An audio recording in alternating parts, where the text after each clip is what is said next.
School जाई रोज जब पढ़त रही बड़ी रे निमन से संवरत रही। अरे का कहीं हो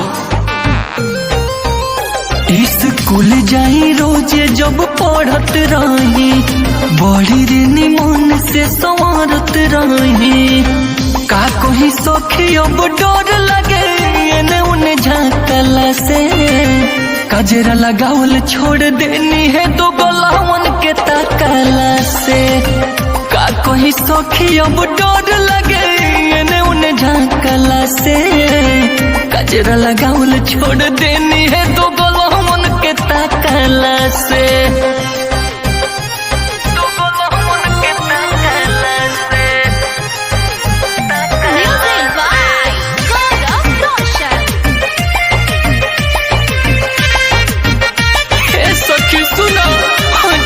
पानी पिए जाई चापा कल से आँख मार लगे लफुआ लफंगा बगल से सखी रे माने न कहल से लत खोरम के कमी नहीं है।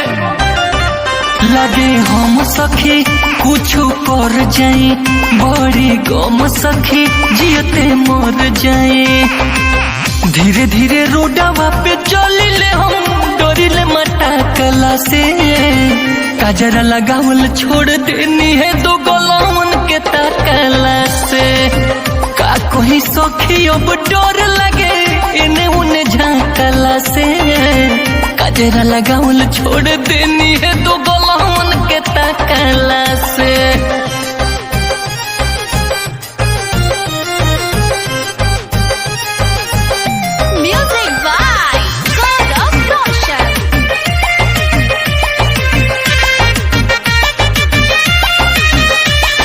सुनी जिया जोर नागेंदर के संगे संगे सखी गौरव जवल भास करके मन कर पीट दी धर के तुम को के रख दिल बड़ा सन। सबसे नफरत बा केहू से न प्यार बा काका कही का हनी बरियार बा। बाली उठ लाल के बचाई ना हम रोज डहाकला से कजरा लगावल छोड़ देनी है तो गोलावन के ताकला से। का कोई सखी अब डर लगे।